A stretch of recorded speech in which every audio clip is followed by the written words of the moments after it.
Hello my YouTube family, কেমন আছে সবাই? আশা করছি ভীষণ ভালো আছো। আমি যেহেতু ঘুরতে যাবো তো ভালো থাকতেই হবে, তাই না? তো দূরেই দেখো পাহাড় মিশে গেছে একদম। তো বলে না, দূরে ওই পাহাড় মিশেছে নীল আকাশে, সেরকম একটা ব্যাপার রয়েছে আজকে। তো ওই যে চারিদিকে আরও দেখো কত ফুল। হ্যাঁ, তো যত্ন করে লাগালে সে গাছগুলো হবে না, কিন্তু এই রাস্তার ধারে ধারে কত সুন্দর না ফুল দেখতে পাওয়া যায়। তো দেখো, এই যে আমরা এই রাস্তাটা ধরে এগিয়ে যাচ্ছি, যেখানে ঘুরতে যাচ্ছি অবশ্যই তোমাদের সাথে বলবো। তো দেখতে থাকো পুরো ভিডিওটা, প্লিজ স্কিপ করো না। আশা করছি ভালো লাগবে, আর অবশ্যই ভালো লাগলে লাইক কমেন্ট শেয়ার সাবস্ক্রাইব করে আমার পাশে থেকো। নেক্সট একটা ভ্লগে ভীষণ তাড়াতাড়ি তোমাদের সাথে দেখা হচ্ছে। তো চলো, দেখো পাহাড় দেখতে দেখতে চলছি। আর এই পাহাড় দেখার স্বপ্নগুলো মানে মনের মধ্যে অনেক বছর ধরে ঘোরাফেরা করতো। তো ভগবান আর মা বাবার আশীর্বাদে সেগুলো এখন একদম আমার বাড়ির পাশেই, খুব বেশি দূরে না। তো মানে যখন তখন ঘুরতেই যাওয়া যায়। তো হাবের ছুটি থাকলেই বেরিয়ে পড়া হয় আর কি। তো সেটাই। তো ভগবান যাতে এইভাবেই আশীর্বাদের হাতটা মাথার উপর রাখে, সেটাই চাবো। আর মা বাবার আশীর্বাদ তো সর্বদা রয়েছেই সাথে। তো এই কথা বলতে বলতে দেখো বেরিয়ে চলেও এসেছি আমরা সেখানটায়। এই দেখো এই সাইডটা কেমন শান্ত স্নিগ্ধ একটা পরিবেশ, এই পরিবেশটা। তো আজকে আমাদের গন্তব্যস্থল হচ্ছে রঙ্গনাথ স্বামী টেম্পল। তো সেখানে ঘুরতে চলে এসেছিলাম আমরা। তো 500 একটা সিঁড়ি বেয়ে উপরে ওঠার নাম শুনে আমি ওর হাবিকে বলছি যে দাঁড়াও, পাশে এই মন্দিরটা আগে একটু ঘোরাফেরা করে একটু ফটো সেশন করে নিই, তারপরে যাবো। কারণ ওই সিঁড়ির নাম শুনলেই মাথা ঘোরাচ্ছিল। কিন্তু ভগবানের আশীর্বাদে অতটাও কষ্ট হয়নি, উঠে গিয়েছিলাম। তো যাই হোক, মানে ব্যাঙ্গালোরের মানে এই জায়গাটা এত শান্ত এবং স্নিগ্ধ একটা পরিবেশ, মানে ভীষণ শান্ত।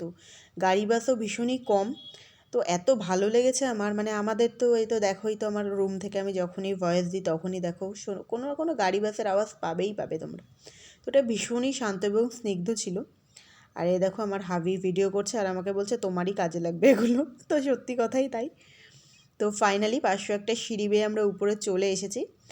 আর কিন্তু আমরা মাত্র 3 জায়গায় দাঁড়িয়েছি, খুব বেশি দাঁড়াইও নি। তো আমি একটু কষ্ট হয়ে গেছে আমার। তো দেখো আমার হাবিরও একটু হয়েছিল। দেখো ফার্স্ট টাইম মানে হট করে 500 একটা সিঁড়ি ওঠাটা তো খুব একটা মানে সিম্পল ব্যাপার নয়। তো যাই হোক, উঠে গেছি ভগবানের আশীর্বাদে। ভগবানের আশীর্বাদ থাকলে সব কিছুই হয়। তো দেখো এই যে টেম্পল, মা রঙ্গনাথ স্বামী টেম্পল, যতটা সম্ভব তোমাদের সাথে তুলে ধরার আমি চেষ্টা করলাম।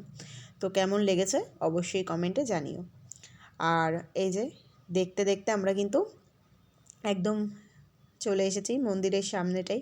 আর তোমাদের সাথে এখন মানে শেয়ার করছি আমরা এতটা মানে টপে চলে এসেছি। দেখো গাড়িটা জাস্ট মনে হচ্ছে একটা পিঁপড়ে যাচ্ছে, তাই না?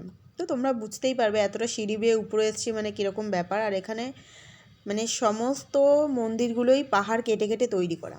তো মানে সমস্ত পাহাড়ের উপরে উপরে। তো জায়গাগুলো এত সুন্দর, আগেও অনেক জায়গায় ঘুরতে গেছি। তো সেই জায়গাগুলোতে অপশান ছিল, মানে ধরো তুমি এই সাইড থেকে যাবে না, ওই সাইড থেকে তোমার কোনো না কোনো ব্যাক একটা রাস্তা ছিল যাওয়ার। কিন্তু এই মন্দিরের ক্ষেত্রে সেটা কিছুই ছিল না। যেহেতু আগেরগুলো সমস্ত মন্দির ছিল না, ঘুরতে গিয়েছিলাম তো সেই সব জায়গাতে জায়গা ছিল। কিন্তু মন্দিরে বলে না একটু কষ্ট করে ভগবানের কাছে পৌঁছতে হয়, তো সেটাই হচ্ছে ব্যাপার। তো কষ্ট করে এখানে একটাই ব্যাপার, সিঁড়ি দিয়ে ছাড়া এক্সট্রা কোনো রাস্তা নেই যাওয়ার। তো আমার হাবি ওখানে উঠছিল মানে ভিডিও করবে বলে। আর এই দেখো এটা হচ্ছে সোনার তাল গাছ, মন্দিরের একদম ভেতরে রয়েছে। তো আজকের ভ্লগটা এখানেই কমপ্লিট করলাম। কেমন লাগলো